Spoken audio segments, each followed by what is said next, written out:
आज हम पढ़ेंगे मोर ऑन बायोलॉजिकल मेथड। ठीक है जी, हम अपनी पिछली वीडियोस में आपको बता चुके हैं कि बायोलॉजिकल मेथड क्या है। हम उसको एक जनरल या जल्दी से उसको रिवाइज कर लेते हैं। हमने पढ़ा था कि हमारे पास एक साइंटिफिक मेथड होता है जिसको हम सॉल्व करते हैं। किस बायोलॉजिकल प्रॉब्लम को जब हम साइंटिफिक मेथड से सॉल्व करते हैं इसे हम क्या कहते हैं, बायोलॉजिकल मेथड। और इसमें हमारे पास डिफरेंट स्टेप्स होते हैं। फर्स्ट स्टेप में हम उसको रिकॉग्नाइज करते हैं कि मसला क्या है। सेकेंड स्टेप में हम ऑब्जर्वेशन करते हैं जिसमें हम अपने सेंसेस को यूज करते हैं। थर्ड स्टेप है उसमें हम हाइपोथेसिस देते हैं। ठीक है। और फोर्थ स्टेप में हम क्या करते हैं, डिडक्शन करते हैं। और उसके बाद हम अब आगे बढ़ते हैं। अब हम स्टेप 5 के बारे में डिस्कस करते हैं कि स्टेप 5 में हमारे पास क्या होता है। ठीक है जी, यहाँ पे मैं लिख देता हूँ दैट इज स्टेप 5। ये मैंने लिख दिया। अब स्टेप 5 में हम एक्सपेरिमेंट करते हैं। जैसे कि हमने कहा था कि हमारे पास जो हाइपोथेसिस होती है एक जनरल स्टेटमेंट होती है। अब ये स्टेटमेंट सही है गलत है, इस चीज को साबित करने के लिए हम क्या करते हैं, हम एक तजर्बा लगाते हैं, एक्सपेरिमेंट करते हैं। ठीक है जी। तो एक्सपेरिमेंट किस लिए किया जाता है, एक्सपेरिमेंट इसलिए किया जाता है ताकि हम अपनी हाइपोथेसिस को चेक कर सकें। ठीक है जी, हम लिख देते हैं दैट इज हाइपोथेसिस को क्या करते हैं कि क्या वो ट्रू है, वो सही है या फॉल्स है। ठीक है जी, क्या वो ट्रू है या वो फॉल्स है। इसी की तरह अगर हम देखें तो फिर जब हम एक्सपेरिमेंट से हमें पता चल जाता है, अगर वो एक्सपेरिमेंट सही रिजल्ट देता है, मतलब हाइपोथेसिस ट्रू हो जाती है, तब हम बढ़ते हैं अपने नेक्स्ट स्टेप की तरफ जिसे हम कहते हैं समराइजेशन ऑफ रिजल्ट। ठीक है जी, दैट इज स्टेप नंबर 6। हम यहाँ लिख लेते हैं स्टेप कौन सा है हमारे पास, ये स्टेप 6 है जिसमें हम समराइजेशन करते हैं किस चीज की, रिजल्ट की। ठीक है जी, समराइजेशन SAMARI। ठीक है, हम क्या करते हैं, समराइज करते हैं किस चीज को, रिजल्ट्स को, समराइजेशन। ठीक है, ये ZATION, समराइजेशन करते हैं किस चीज की, रिजल्ट्स की। अब हमें रिजल्ट से ये पता चलता है कि क्या वाकई ही ये जो हमारे पास कोई बीमारी है या कोई भी डेटा जो हमारे पास आता है मुख्तलिफ एक्सपेरिमेंट से, उसके ऊपर हम आपने शुरू में पढ़ा, हमने शुरू की वीडियो में डिस्कस भी किया होगा कि हमारे पास होती है बायोमैथमेटिक्स। तो वो बायोमैथमेटिक्स जो है वो हमारे पास कहाँ यूज़ होती है जी, वो हमारे पास यहाँ यूज़ होती है। हम इसके ऊपर मैथ्स के, स्टेट्स के डिफरेंट जो हमारे पास फार्मूलाज होते हैं वो अप्लाई करते हैं। ठीक है जी, मैथ्स के इसके अलावा स्टेट में लिख देता हूँ यहाँ पे, दैट इज स्टेटिस्टिक्स, STATISTIC,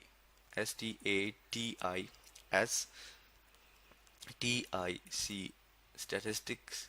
ठीक है, स्टैटिस्टिकली जो हमारे पास फार्मूलाज होते हैं हम वो क्या करते हैं, इसके ऊपर अप्लाई करते हैं और देखते हैं कि क्या हमारा रिजल्ट वाकई सही आ रहा है या नहीं आ रहा है। और उसके बाद हमारे पास स्टेप नंबर 6 होता है या स्टेप 6 होता है। छठा स्टेप जो हमारे पास है,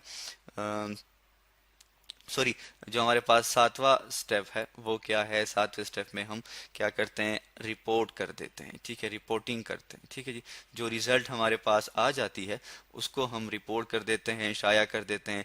जिस तरह आप देखते हैं कि अखबार में आप देखते हैं मुख्तलिफ किस्म के लोग जो हैं वो क्या करते हैं, वो कॉलम लिखते हैं। वो क्या होता है, बेसिकली वो रिपोर्ट होती है। इस तरह जब हमारे पास किसी चीज़ की, किसी बीमारी की रिपोर्ट आ जाती है, उसके रिजल्ट आ जाते हैं, तो फिर हम क्या करते हैं, उसको हमारे पास जर्नल्स होते हैं, किताबें होती हैं, साइंटिफिक जर्नल्स होते हैं, साइंटिफिक किताबें होती हैं, जिनमें हम क्या करते हैं, इसको पब्लिश कर देते हैं। ठीक है जी, शाया कर देते हैं।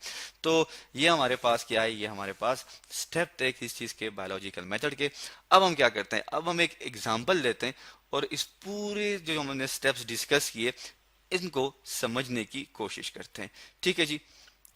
जी, एक बायोलॉजिकल प्रॉब्लम जो है वो क्रिएट हो गया है। अब वो प्रॉब्लम क्या है जी, वो प्रॉब्लम जो है इसको मैं अब यहां से डिस्कस करूंगा। प्रॉब्लम जो है जिसको हमने रिकॉग्नाइज किया वो है प्लांट ग्रोथ। ठीक है जी, दैट इज प्लांट ग्रोथ। जो प्लांट है उसकी ग्रोथ जो है वो स्टॉप हो गई है। ठीक है। अब हम क्या करेंगे, अब हम ऑब्जर्वेशन करेंगे। हमें तो पता चल गया कि भाई प्लांट ग्रोथ नहीं कर रहा है, जो नॉर्मल प्लांट की ग्रोथ होती है वो तो स्टॉप हो गई है। अब ऑब्जर्वेशन में हम क्या करते हैं, जैसे हमें पता है कि प्लांट के ग्रोथ के लिए हमें किन किन चीज़ों की ज़रूरत है जी। प्लांट के ग्रोथ के लिए ज़रूरत है हमारे पास वाटर की, पानी होना चाहिए। इसके अलावा हवा, जिससे हम कहते हैं एयर। और इसके अलावा जो है हमारे पास लाइट होनी चाहिए। ठीक है, लाइट किसे कहते हैं, रोशनी को। तो हम देखते हैं कि क्या ये जो प्लांट जिसकी ग्रोथ नहीं हो रही है, क्या उसके लिए पानी मुहैया है। और एयर भी है, लाइट भी है। हाँ जी, अगर ये मुहैया है या इनमें से कोई नहीं है तो हम क्या करते हैं, फिर हम अंदाज़ा लगाते हैं क्या वाकई ही ये है। अब हमने जब ऑब्जर्वेशन कर ली और देख लिया कि ये तीनों चीज़ें हैं या नहीं है, तो इसके बेस पे हम क्या करते हैं, एक हाइपोथेसिस बनाएंगे अब। ठीक है जी, जो कि हमारे पास क्या था, जो कि हमारे पास स्टेप 3 था। हाइपोथेसिस में हम क्या करेंगे, हाइपोथेसिस में हम ये कहेंगे कि वाटर, ठीक है जी, मैं इसको यहाँ पे लिख लेता हूँ ताकि हमें समझने में आसानी हो। सॉरी, इसको थोड़ा सा ठीक कर लेते हैं पहले, ये डॉट्स रिमूव कर देते हैं। ठीक है जी, मैं यहाँ लिखता हूँ कि हाइपोथेसिस मेरी क्या होगी कि वाटर, ठीक है जी, पानी, इसके साथ एयर, ठीक है जी, हवा, और इसके साथ जो है जिसे हम कहते हैं लाइट, ये क्या है, ये जरूरी है, एसेंशियल है, जरूरी है किस चीज के लिए, प्लांट के ग्रोथ के लिए। प्लांट ग्रोथ के लिए इन तीनों का होना जरूरी है। ये मैंने एक हाइपोथेसिस, एक जनरल स्टेटमेंट दे दी। अब मैं क्या करूंगा, अब मैं डिडक्शन करूंगा। ठीक है जी, डिडक्शन में किस लिए करूंगा, डिडक्शन में इसलिए करूंगा ताकि मैं उस पे फिर एक्सपेरिमेंट लगा सकूं। अब डिडक्शन में मैं क्या करूंगा जी, डिडक्शन मेरी कुछ यूं हो जाएगी जिसको हम कहते हैं लॉजिकल कॉन्सिक्वेंसिंग है हमारे पास, जैसे हमने यहाँ पे लिखा है। अब इस हाइपोथेसिस को मैं लॉजिकल कॉन्सिक्वेंसिंग कैसे दूंगा, मैं यूं कहूंगा कि प्लांट के ग्रोथ के लिए, ठीक है जी, हम यहाँ लिख लेते हैं कि जो प्लांट है उसका जो, या प्लांट की जो ग्रोथ है, ठीक है, उसके लिए जरूरी है कि प्लांट क्या करे, फोटोसिंथेसिस करे। ठीक है जी, क्या करे, फोटोसिंथेसिस करे। ठीक है, फोटोसिंथेसिस किसे कहते हैं, फोटोसिंथेसिस वो अमल है जिसमें प्लांट अपनी खुराक खुद बनाता है। ठीक है, और फोटोसिंथेसिस के लिए क्या जरूरी है, फोटोसिंथेसिस के लिए जरूरी है वाटर, ठीक है, एयर एंड लाइट। ठीक है, ये मेरे पास क्या हुई जी, ये मेरे पास डिडक्शन हुई। अब मैं आगे बढ़ के क्या करूंगा, एक एक्सपेरिमेंट लगाऊंगा।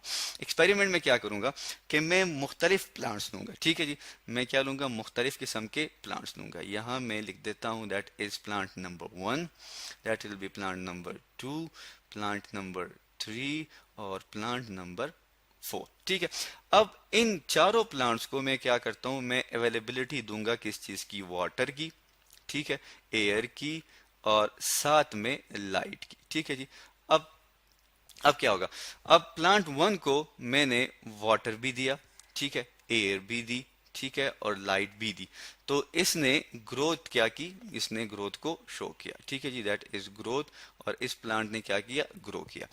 इसी तरह प्लांट नंबर 2 जो है उसको मैं वाटर भी देता हूं, एयर भी देता हूं, लेकिन लाइट नहीं देता, तो वो प्लांट ग्रोथ नहीं करेगा। ठीक है जी, अच्छा, जो हमारे पास प्लांट नंबर 3 है उसको मैं वाटर भी देता हूं, ठीक है जी, लाइट भी देता हूं, लेकिन एयर नहीं देता, तो वो भी ग्रो नहीं करेगा।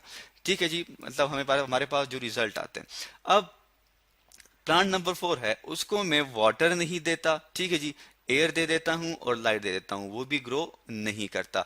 तो ये जो हमारे पास नीचे आ गए, जिसे आप ये, जिसको हमने ये टिक क्रॉस लगाए, ये हमारे पास क्या है जी, ये हमारे पास हैं रिजल्ट्स। ठीक है जी, तो इस रिजल्ट से मुझे पता चलता है कि अगर वाटर, एयर एंड लाइट ये अगर किसी प्लांट को मुहैया किए जाएं या प्रोवाइड किए जाएं तो वो प्लांट ग्रोथ करेगा। ठीक है जी, वो प्लांट ग्रो करेगा, लेकिन अगर इन तीनों में से एक भी नहीं है तो वो प्लांट ग्रो नहीं करेगा। तो अब एक्सपेरिमेंट के थ्रू और रिजल्ट के थ्रू मेरी जो हाइपोथेसिस है वो ट्रू साबित हो गई। फिर हम क्या करते हैं, फिर अब हम ये कहेंगे कि प्लांट के ग्रोथ के लिए, ठीक है जी, हम यहाँ लिख लेते हैं कि प्लांट के ग्रोथ के लिए, ठीक है जी, एसेंशियल है, जरूरी है क्या, वाटर, ठीक है, एयर, और साथ में हमारे पास दैट इज लाइट।